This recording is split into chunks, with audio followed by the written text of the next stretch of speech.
शेज़र का ऑब्सेशन, उनकी मैनिपुलेशन और उसका डबल गेम अब धीरे धीरे एक्सपोज होना शुरू हो गया। और सबसे शॉकिंग बात, शिफा ने अपने कानों से शाज़र को अपनी मोहब्बत का इजहार करते सुन लिया। अब सवाल ये है कि क्या मास किस पर यकीन करेगा। आइए जानते हैं कंप्लीट रिव्यू को। अस्सलाम वालेकुम नाज़रीन, welcome back to my channel. Episode 20 का सबसे बड़ा मोमेंट तब आया जब शिफा ने एक्सीडेंटली शाज़र की प्राइवेट कन्वर्सेशन सुन ली। इसी कन्वर्सेशन में शाज़र ने अपनी ऑब्सेशन फीलिंग्स के इजहार भी किया और ये बात भी क्लियर हो गई कि वो मास की दोस्ती से ज़्यादा शिफा को हासिल करना चाहता है। ये सीन सिर्फ शिफा के लिए नहीं बल्कि ऑडियंस के लिए भी काफ़ी टर्निंग पॉइंट था। अब किसी शक की गुंजाइश ही नहीं रही, शाज़र की हर मूव के पीछे उसकी ऑब्सेशन ही काम कर रही है। सच जानने के बाद शिफा का रिएक्शन बिल्कुल जस्टिफाइड था। वो फ़ौरन शाज़र के साथ अपनी बिज़नेस पार्टनरशिप ख़त्म कर देती है और मास को घर बुलाती है। यहाँ पहली बार शिफा ने अपने लिए स्टैंड लिया और शाज़र को क्लियर मैसेज दिया कि उसकी मैनिपुलेशन अब ज़्यादा देर चलने नहीं वाली। ये सीन व्यूअर्स को भी काफ़ी पसंद आया क्योंकि काफ़ी अरसे से वो शिफा को शाज़र का सच सामने जानने का इंतज़ार कर रहे थे।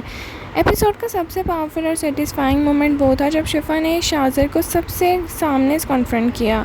जब शाज़र ने अपनी सफाई देने की कोशिश की और सच को छुपाने लगा तो शिफा ने उसकी हिपोक्रेसी को एक्सपोज कर दिया और फिर वो ज़ोरदार थप्पड़। यकीन एपिसोड का मोस्ट टॉक्ड अबाउट सीन था। सोशल मीडिया पर भी व्यूअर्स इसी मोमेंट की तारीफ़ कर रहे थे।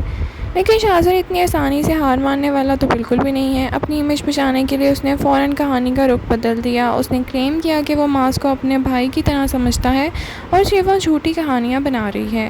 ये डिफेंसिव लाई सिचुएशन को और कॉम्प्लिकेटेड बना गया और घर वालों ने और ख़ास कर मास के लिए सच और झूठ में फ़र्क करना मुश्किल हो गया।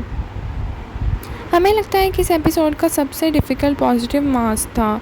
एक तरफ उसकी मंगेतर शिफा है जो उसे सच बता रही है, दूसरी तरफ उसका सबसे करीबी दोस्त शाज़र है जिसके साथ उसका सालों का रिश्ता है। मास का कन्फ्यूजन और इमोशनल स्ट्रगल काफ़ी रियलिस्टिक है। अगर ऑनेस्टली बात की जाए तो शाज़र का कैरेक्टर अब डेंजर जोन में एंटर हो चुका है।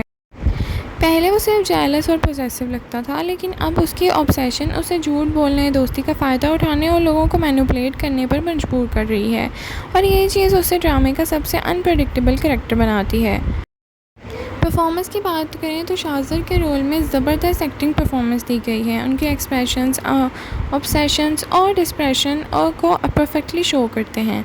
शिफा का इमोशनल सीन भी काफ़ी स्ट्रॉन्ग थे और कन्फ्रंटेशन सीक्वेंस ड्रामे का हाईलाइट था। मास का इंटरनल कॉन्फ्लिक्ट भी ऑडियंस को फील हुआ जो एक्टर की अच्छी परफॉर्मेंस को सबूत है। अब सबसे बड़ा सवाल ये है कि क्या मास शाज़र के झूठ पर यकीन करेगा? क्या शाज़र अपनी नेक्स्ट चाल से शिफा और मास के रिश्ते को और नुकसान पहुंचाएगा? और क्या घर वालों को भी उसका असली चेहरा पता चल जाएगा? लगता है आने वाले एपिसोड और भी इंटेंस होने वाले हैं। तपिश एपिसोड 20 ड्रामे का एक पावरफुल और गेम चेंजिंग एपिसोड था।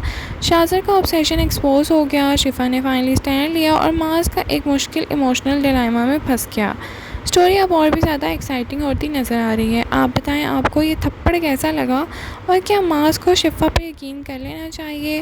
कमेंट सेक्शन में अपनी राय का इज़हार ज़रूर करें। लाइक, शेयर, सब्सक्राइब करना ना भूलें। Thank you so much for watching. अल्लाह हाफ़िज़।